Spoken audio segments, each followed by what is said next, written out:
تو ایسے ہیں کہ اللہ سے ذرے لوگ صرف مسجد میں ڈرتے ہیں، ایسا نہیں ہے. لفظ اتقوا اللہ آیا ہے، مسجد میں کے بارے میں نہیں آیا. اتقوا اللہ کا مطلب علی الاطلاق ہے، یہ مطلق ہے.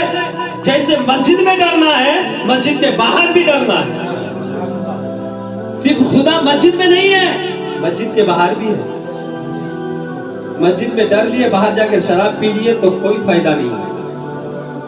جس کے رگوں میں ایک قطرہ شراب ہو 40 دن تک اس کی نمازیں روزے کچھ بھی قبول نہیں ہوتے.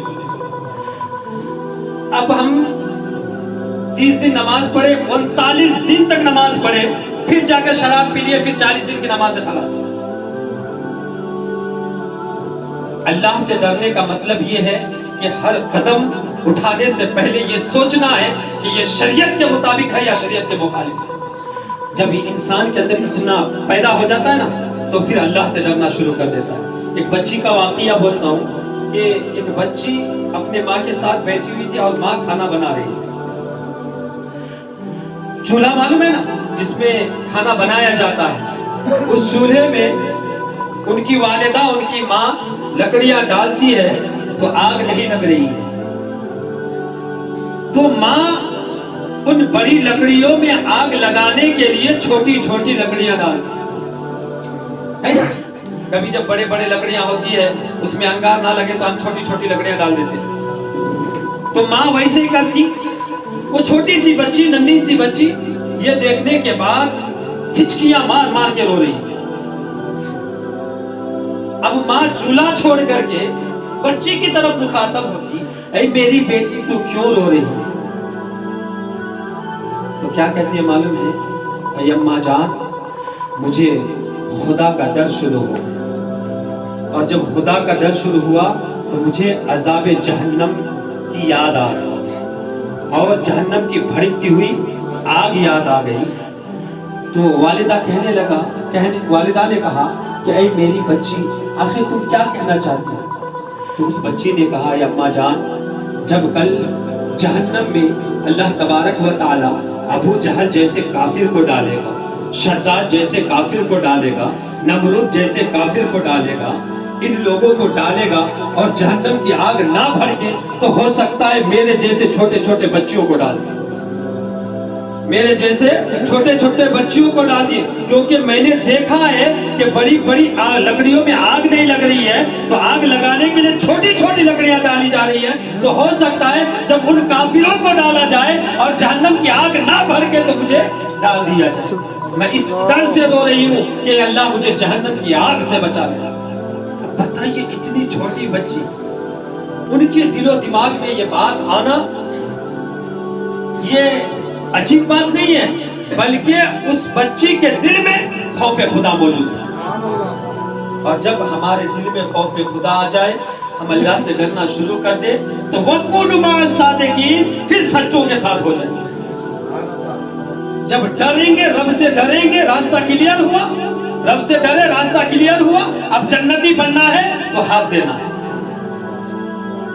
کسی شاعر نے کیا ہی خوب کہا ہے کہ سلسلہ مل گیا نسبتی ہو گئے، سلسلہ مل گیا نسبتی ہو گئے، پیر ایسا ملا جنتی ہو گئے، پیر ایسا ملا جنتی ہو گئے.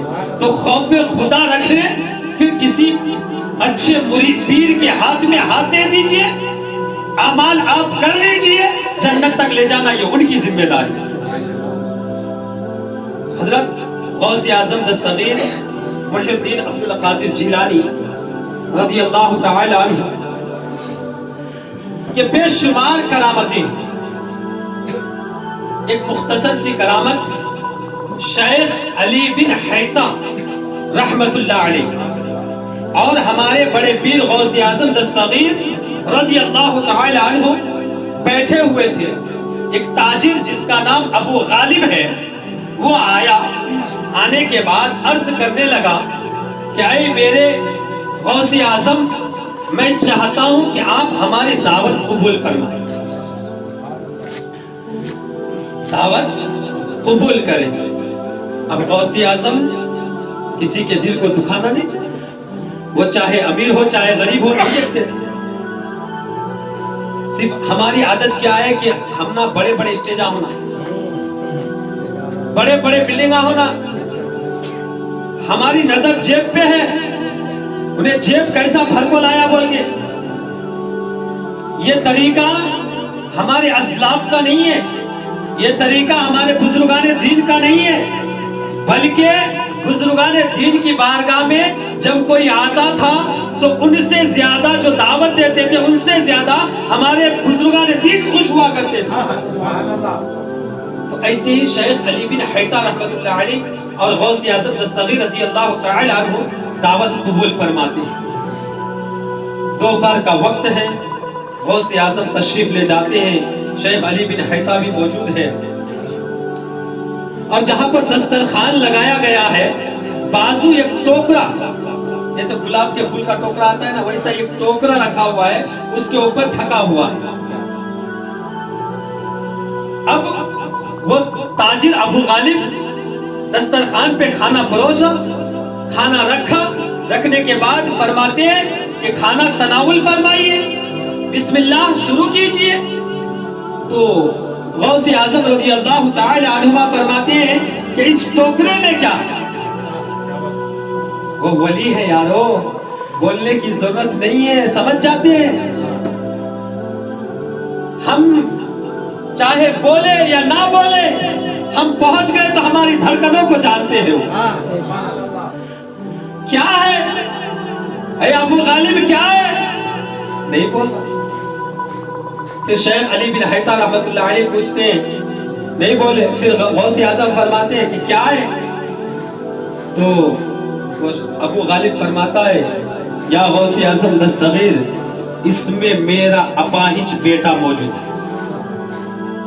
اس میں میرا بیٹا اپاہج جو لنگڑا ہے، چل نہیں سکتا، صحیح سے بیٹھ نہیں سکتا، وہ موجود ہے. اب غوث اعظم اپنے جاہ و جلال میں کیا فرماتے ہیں؟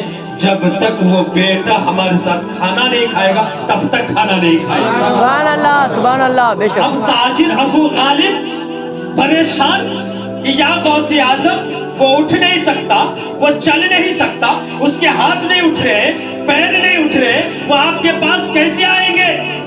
تو غوث اعظم فرماتے ہیں کہ لانا یہ میری ذمہ داری ہے. ہائے ہائے سبحان اللہ. بے شک.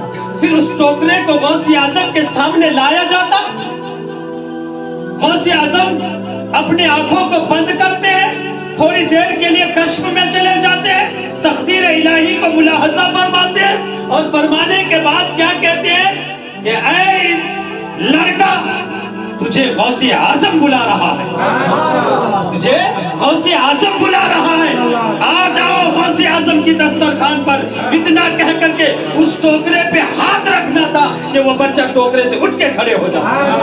سبحان اللہ. غوث اعظم وہ ہے جو چلنا سیکھے اس کو چلنا سکھا دے. سبحان اللہ. بے شک.